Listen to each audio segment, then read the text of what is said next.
ওই যে রিক্সা থেকে নার্সাপা নামলো আর দুপুরবেলা বাইরে বেরোলাম, আমাদের সিনিয়র আপা আমার এই ডাল ভাত খাইতে দিয়েছে, এইটা যে এত ঝাল। আর তারপরে লাইব্রেরির ভিতরে বসেছিলাম, মানে এইখানে যুদ্ধ জয় করতে মানুষ আসে।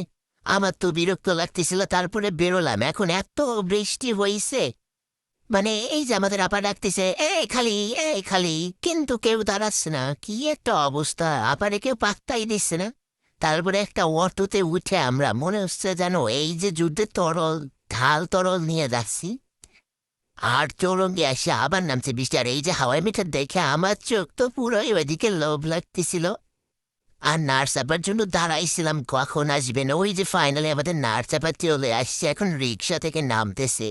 ও একটা ইউইও ব্যাপার, ওরে শালা, এ তো নার্স আপা এখন একটু ভাব নিচ্ছে।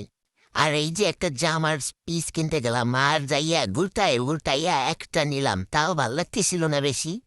তারপরে নার্স আপার জন্য এখন চপ্পল দেখতেছিলাম, এইগুলো এত সুন্দর রে শালা, নতুন বেরোইছে আর ট্রেন্ডিং এ চলছে ভাই, এত সুন্দর। আর নার্স আপার চয়েস আছে, নার্স আপা আসলে একটা ভালো মানুষ।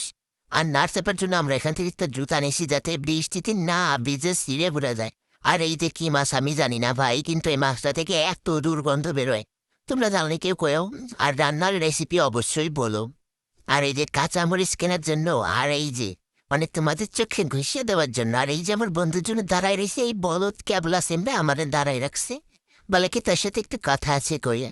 আর এই যে নার্স চাপার আপু, বড় আপু আমাদের এত শুটকি পছন্দ করে, কি আর বলবো। তারপরে আমরা হচ্ছে একটু একটু চা খেলাম, একটু ঢং ঢং করে, মানে কি আর কব। এই যে চা, ইস কেমন দেখো লোভ লাগতেছে। আর এই যে রুটি বিদায় বিদায় খাচ্ছিলাম, মানে মজাই লাগতেছিল। দেখো দেখো, এখন আমি চা খাবো। চাটা ভীষণ টেস্টি, নার্স আপা মশলা দিয়ে বানায়, আর এই যে যাতে এত মিষ্টি। আর তারপরে গেলাম পড়াতে, আর এই স্টুডেন্টটা যে এত ভদ্র, মানে কি আর বলবো। তার সাথে কোনো তুলনাই হয় না, সে একটা ভালো মানুষ। আর এই যে ভাই, এ গেলে আমি আমার কোলে দুমুস করে এসে বসে পড়বে, তারপরে বসে কথা বলবে। তিনি আবার ভীষণ গল্পপ্রিয় মানুষ, ভালো মানুষ। তারপরে এদের বাসা থেকে আমরা যে কাঁঠাল আনছিলাম, আর কাঁঠালটা এত মিষ্টি কি আর বলবো।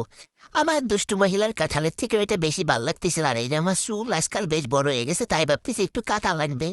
তারপরে এই যে আমি আমার মুখে কি মাখি, সবাই ভাবে এই তো সিরাম।